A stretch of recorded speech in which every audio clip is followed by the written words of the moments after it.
দেশের শাসকই যদি হয় চোর, তাহলে কি রাত আর কি ভোর, চুরি তো হবে।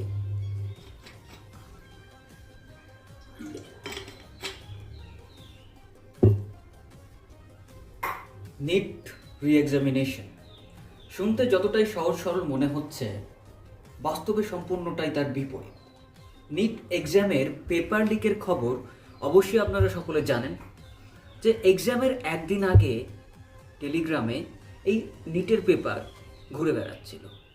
সেই জালিয়াতির কারণেই আগামী 21 জুন আবার এই নিটের এক্সাম হবে, যার জন্য আগামী 22 জুন তারিখ পর্যন্ত আমাদের ভারতবর্ষে এই টেলিগ্রাম মেসেজিং অ্যাপ ব্যান করা হয়েছে। কতই সহজ না ব্যাপারটা? কিন্তু না, আসলে সহজ নয়।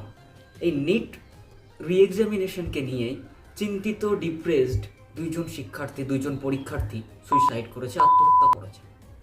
আর সরকার এইসব ভালো করেই জানে যে প্রত্যেকটি এক্সামের পেপার লিক হতে পারে, কিন্তু তবুও তারা দৃঢ়ভাবে অ্যাকশন না নিয়ে ব্যস্ত কি নিয়ে? সকল চকলেট মেলোডি নিয়ে ব্যস্ত। এবং তাজ্জবের ব্যাপার হচ্ছে, আমাদের দেশের সবচেয়ে গুরুত্বপূর্ণ একটা প্ল্যাটফর্ম, বলতে গেলে মিডিয়া প্ল্যাটফর্ম, তারাও কি করছে?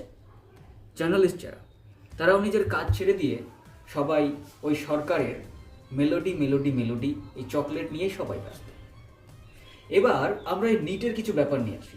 এই যে টেলিগ্রাম যে ব্যান করা হয়েছে নিটের রিএক্সামিনেশনের জন্য, সেই টেলিগ্রামকে কিন্তু অ্যাক্সেস করা যাবে, টেলিগ্রামকে চালানো সম্ভব ভিপিএন এর দ্বারা। আপনারা এটাও জানেন যে ভিপিএন যদি ইউজ করেন তাহলে আপনার লোকেশনটা চেঞ্জ হয়ে যায়, আপনার আইপি অ্যাড্রেস সব কিছু চেঞ্জ হয়ে যায়, বলে আপনি ভারতে থাকলেও আপনার অ্যাড্রেস, আপনার লোকেশন বিদেশের কোথাকার দেখাবে, যেখানে টেলিগ্রাম হয়তো চলে। তাহলে এইভাবেও কিন্তু স্ক্যামটা করা যেতে পারে, স্ক্যাম হতে পারে। বলা অসম্ভব যে এই জালিয়াতি হবে না, হতেও পারে। যাদের হাত রয়েছে তারা করে নিতে পারে। নিট নিয়ে আরেকটি গুরুত্বপূর্ণ ব্যাপার হচ্ছে, এই যে প্রত্যেক বছর একটা নিট অ্যাসপিরেন্টকে, অর্থাৎ একজন নিট পরীক্ষার্থী যারা প্রিপারেশন করে নিটের জন্য, তাদের প্রত্যেক বছর খরচ হয় প্রায় 4 লক্ষ টাকার কাছাকাছি। অর্থাৎ ভাবতে পারেন, একটা লোয়ার মিডিল ক্লাস ফ্যামিলি থেকে আগত একটা শিক্ষার্থী, একটা পরীক্ষার্থী 4 লক্ষ টাকা প্রত্যেক বছরে খরচ করছে।